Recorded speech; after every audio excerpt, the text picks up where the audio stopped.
Ortho Ayurvedic oil and capsule. अब दर्द भी घुटने टेकेगा। पश्चिम एशिया में जंग पर ट्रंप का दावा, कहा अमेरिका ने युद्ध जीत लिया है। ईरान न्यूक्लियर हथियार नहीं रखने पर सहमत हुआ। ट्रंप ने ईरान को भेजा 15 सूत्रीय युद्ध विराम प्रस्ताव। युद्ध और तेल संकट के बीच केंद्र सरकार ने आज बुलाई सर्वदलीय बैठक। राजनाथ सिंह और जयशंकर करेंगे ब्रीफिंग। ताजा हालात की जानकारी विपक्षी नेताओं को दी जाएगी। इजरायल ईरान युद्ध पर पीएम मोदी और ट्रंप के बीच हुई बातचीत। हॉर्मुज जल जमरू मध्य को खुला रखने पर दिया गया जोर।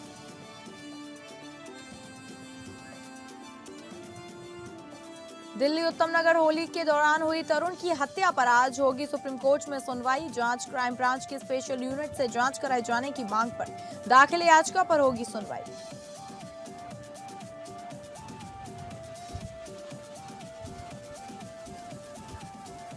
नमस्कार, आप सभी का स्वागत है और मैं हूं आपके साथ अंकिता सिंह। बुलेटिन की शुरुआत करेंगे बड़ी खबर को करके, जहां पश्चिम एशिया में जंग का आज 26वां दिन। ट्रंप बोले अमेरिका ने युद्ध जीत लिया है। ईरान न्यूक्लियर हथियार नहीं रखने पर सहमत हुआ, बोले ट्रंप ने सऊदी, यूएई और कतर की तारीफ की। अमेरिका ईरान बातचीत में इजरायल शामिल नहीं। ईरान का दावा कि तेहरान में हमले में 12 की मौत और 28 लोग घायल हुए। व्हाइट हाउस में मीडिया से बातचीत करते हुए ट्रंप ने कहा कि दोनों देशों के बीच बातचीत जारी है और ईरान समझौता करना चाहता है। उन्होंने कहा कि हमारी पहली शर्त यही है कि ईरान न्यूक्लियर हथियार नहीं बनाएगा, जिस पर सहमति भी बन गई है। ट्रंप ने दावा किया कि अमेरिका ने युद्ध जीत लिया है। उन्होंने कहा कि ईरान की नेवी, एयरफोर्स और रडार सिस्टम काम नहीं कर रहे हैं। अमेरिकी विमान तेहरान के ऊपर उड़ रहे हैं। अगर बातचीत फेल हुई तो अमेरिका जो चाहे कर सकता है। हालांकि ईरान ने अभी तक अमेरिका के साथ किसी भी तरह की सीधी बातचीत से इनकार कर दिया है। ट्रंप ने यह भी कहा कि अगर जरूरत पड़ी तो ईरान के ऊर्जा ठिकानों को निशाना बनाया जा सकता है। एक तरफ अमेरिका ईरान के आसपास अपनी सेना भी बढ़ा रहा है। पहले ही इस इलाके में करीब 50,000 अमेरिकी सैनिक मौजूद हैं। साथ ही करीब 5,000 मरीन और कई जहाज भी तैनात किए जा रहे हैं। ट्रंप ने कहा कि लगातार हमलों के बाद ईरान पूरी तरह कमजोर हो चुका है और उसके पास डील करने के अलावा ज्यादा विकल्प नहीं बचे हैं। दोनों देशों के बीच बातचीत जारी है और इसमें अमेरिका के टॉप अधिकारी भी शामिल हुए हैं। डोनाल्ड ट्रंप ने सऊदी अरब, यूएई और कतर की तारीफ की। ट्रंप ने कहा कि इन खाड़ी देशों ने हालात को संभालने में बेहतरीन काम किया है, जबकि वे खुद भी मिसाइल और ड्रोन हमलों का सामना कर रहे हैं। संयुक्त राष्ट्र में इजरायल के राजदूत डैनी डैनर ने कहा कि अमेरिका और ईरान के बीच बातचीत में इजरायल शामिल नहीं है। उन्होंने कहा कि इजरायल का मकसद साफ है, ईरान को परमाणु और बैलिस्टिक मिसाइल क्षमताएं हासिल करने से रोकना। ईरान की राजधानी तेहरान के दक्षिणी इलाके वरामिन में रिहायशी इलाकों पर हुए हमले में कम से कम 12 लोगों की मौत हो गई, जबकि 28 लोग घायल हुए। ईरान में युद्ध की शुरुआत से अब तक 1500 लोगों की मौत हो चुकी है और 18,000 से ज्यादा लोग घायल हुए हैं। I think we're going to end it. I can't tell you for sure. I don't like to say this. We've won this. This war has been won.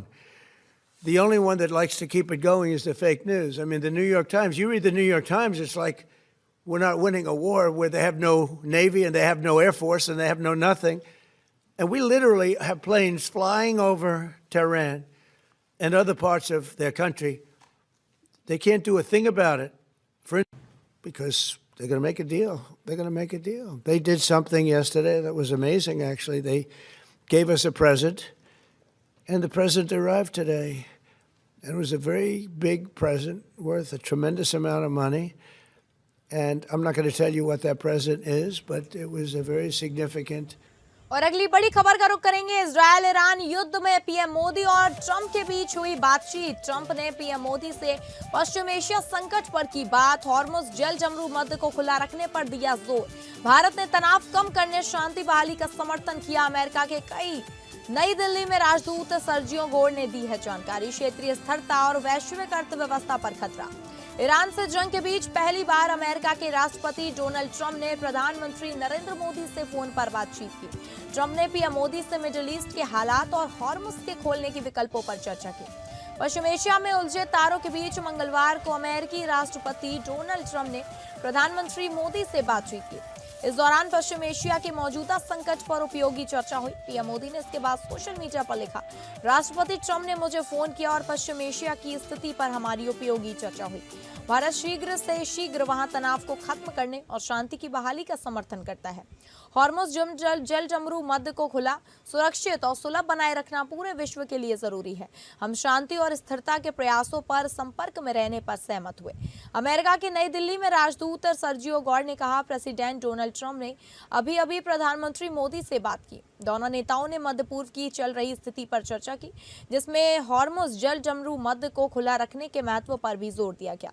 विदेश मंत्रालय के सूत्रों के अनुसार दोनों नेता इस संकट के समाधान के लिए संपर्क बनाए रखने पर सहमत हुए हैं। भारत का रुख साफ है, कोई भी पक्ष हॉर्मुज़ जल जमरू मध्य को बंद ना करे, क्योंकि इससे वैश्विक तेल आपूर्ति और व्यापार पूरी तरह से प्रभावित होता है। यह वार्ता ऐसे समय हुई है जब पश्चिम एशिया में तनाव चरम पर है। ईरान, अमेरिका और इजरायल के बीच बढ़ती तकरार के कारण क्षेत्रीय स्थिरता और वैश्विक अर्थव्यवस्था दोनों पर खतरा मंडरा रहा है। पश्चिम एशिया में मौजूदा विवाद शुरू होने के बाद प्रधानमंत्री मोदी ने क्षेत्र में लगभग हर प्रमुख देश के शीर्ष नेताओं से 1 या 2 दौर की वार्ता की है।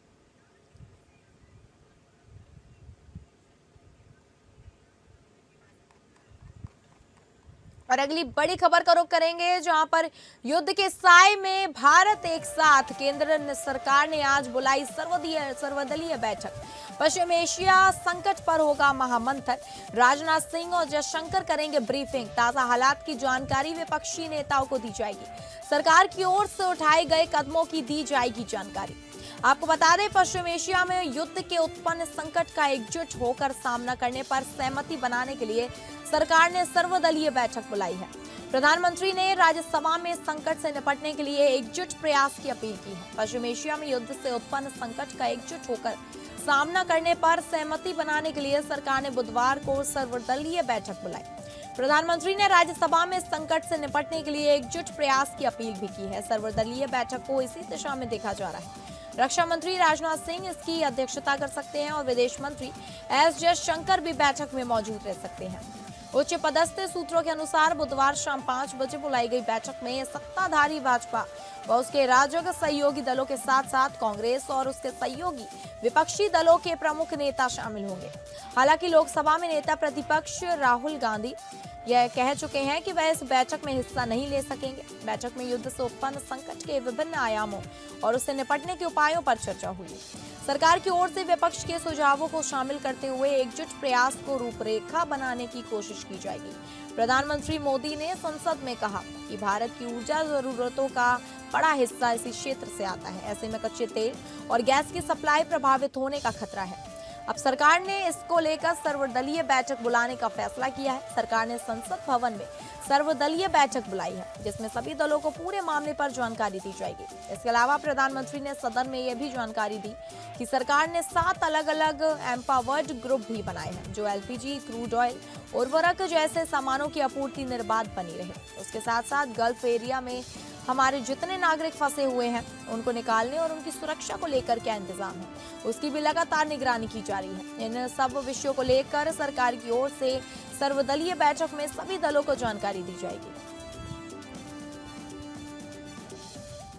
तो वहाँ नहीं होगा कि मेरा तो केरला में प्रोग्राम है।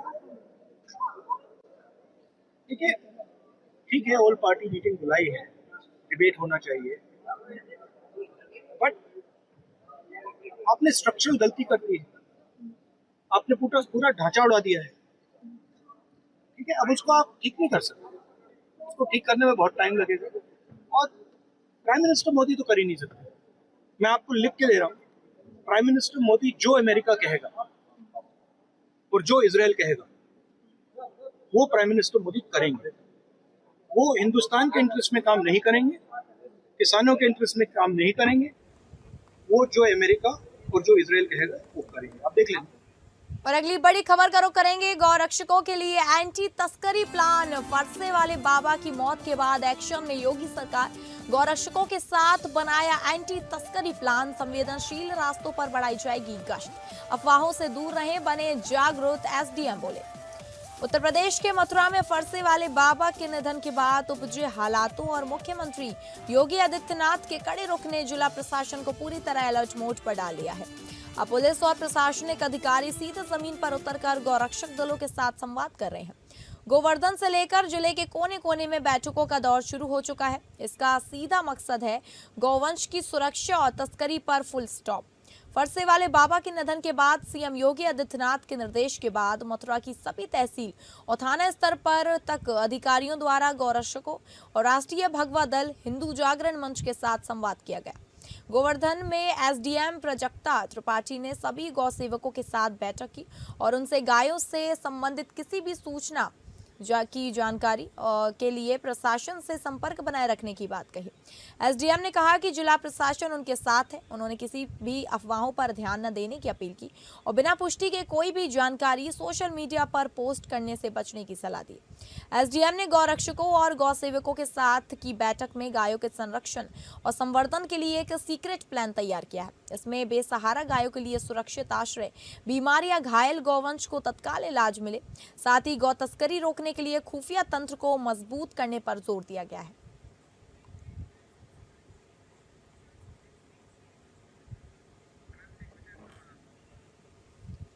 वहीं इस खबर की ज्यादा जानकारी के साथ हमारे विशेष संवाददाता आनंद सिंह हमारे साथ फोन लाइन पर जुड़ गए।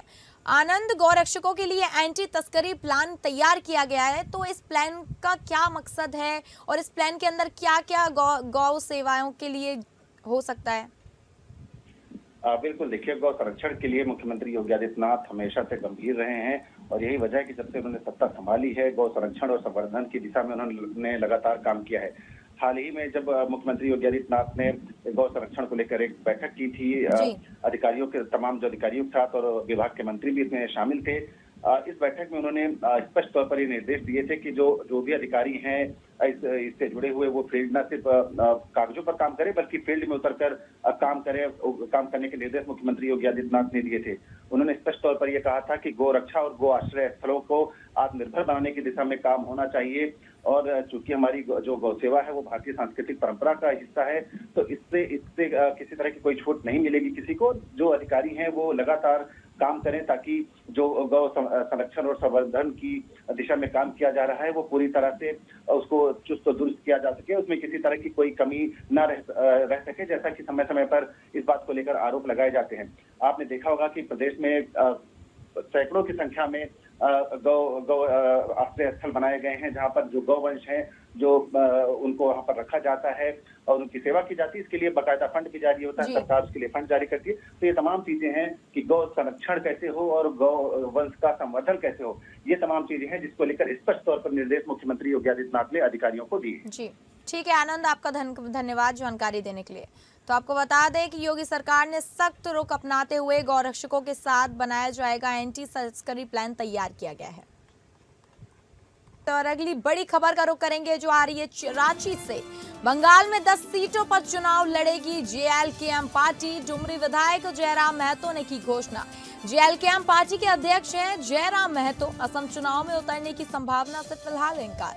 पश्चिम बंगाल में होने वाली आगामी विधानसभा चुनाव में अब झारखंड लोकतांत्रिक क्रांतिकारी मोर्चा यानी कि जेएलकेएम पार्टी की एंट्री तय हो गई है। दरअसल केंद्रीय अध्यक्ष और डुमरी विधायक जयराम महतो ने इसकी घोषणा करते हुए चुनाव लड़ने का ऐलान किया है। ये बात उन्होंने मंगलवार को धनबाद स्थित एमपी एमएलए विशेष इस अदालत में पेश होने के बाद बाहर आकर पत्रकारों से बातचीत में कही। इस दौरान उन्होंने चुनाव को लेकर अपनी पार्टी की रणनीति स्पष्ट की और बताया कि जेएलकेएम जंगल महल क्षेत्र से चुनावी मैदान में उतरेगी। उन्होंने ये भी दावा किया कि इलाका सांस्कृतिक रूप से झारखंड से जुड़ा हुआ है और उनकी पार्टी वहां 5 से 10 सीटों पर चुनाव लड़ने के लिए तैयार कर रही है। हालांकि असम चुनाव में उतरने की संभावना से विधायक ने फिलहाल इंकार करते हुए कहा कि असम भौगोलिक रूप से काफी दूर है और जब उसके पास हेलीकॉप्टर जैसे पर्याप्त संसाधन उपलब्ध होंगे तभी वे ऐसे दूर राज्यों में चुनाव लड़ने पर विचार करेंगे। हमारे साथ जुड़े हैं झारखंड लोकतांत्रिक क्रांति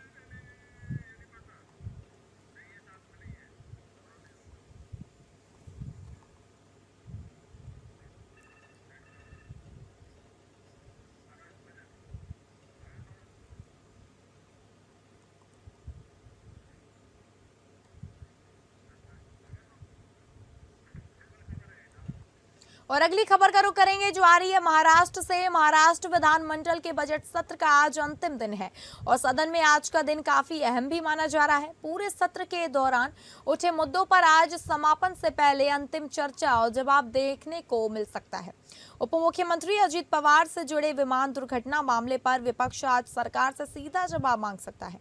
इसके साथ ही नासिक के अशोक खरात प्रकरण को लेकर भी सरकार को घेरने की तैयारी है। बेमौसम बारिश से प्रभावित किसानों का मुद्दा भी आज जोरदार तरीके से उठ सकता है, जिस पर विपक्ष मुआवजे और राहत पैकेज की मांग कर सकता है। अंतिम दिन होने के कारण विपक्ष अपने सभी लंबित मुद्दों को उठाकर सरकार पर दबाव बनाने की कोशिश करेगा। वहीं सरकार भी अपने कामकाज और फैसलों का बचाव करती नजर आएगी।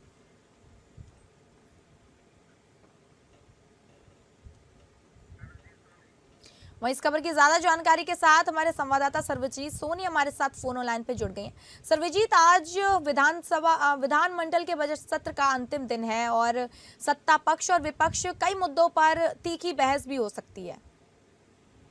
जिस तरह से आज जो है अंतिम दिन है, जो बजट सत्र है 25 दिन चला था, आज 25 तारीख है तो अंतिम दिन है। जिस तरह से विरोधी पक्ष महाराष्ट्र सरकार को घेरने का काम करेंगे, हालांकि किसानों का मुद्दा से लेकर नासिक में जो फर्जी बाबा हैं उसमें कई राजनीतिक कनेक्शन बताए जा रहे हैं, इस पे इस्तीफे की मांग की जा रही है। उसकी हालांकि SIT जांच की जा रही है। कल मुख्यमंत्री ने इस पूरे मामले पर विस्तार से चर्चा किया था और उन्होंने बताया था कि इसमें जो भी दोषी पाया जाएगा उस पर कार्रवाई की जाएगी। वहीं किसानों का मुद्दा हो, चाहे अजित पवार की विमान दुर्घटना मामले पर जिस तरह से 0 FIR किया गया है, इस पे भी पूरी तरह से विपक्ष को घेरने का काम किया जाएगा। तो आज अंतिम दिन है, सरकार के उसको पूरी तरह से घेरने का काम किया जाएगा। देखना है कि सरकार विपक्ष के सवालों का जवाब किस तरह से देती है। और यह अधिवेशन में सबसे अहम मुद्दा जिस तरह से विरोधी पक्ष नेता का जो है चुनने को लेकर था। हालांकि 2 अधिवेशन बीत चुके हैं, नागपुर और मुंबई, अभी तक जो है उसका चयन नहीं किया गया है। तो कई ऐसे मुद्दों को लेकर आज जो घेरने का काम राज्य सरकार को किया जाएगा और देखना है कि सरकार इस सवालों के, विपक्ष के सवालों का जवाब किस तरह से देती है। जी ठीक है सर्वजीत, आपका धन्यवाद जानकारी देने के लिए।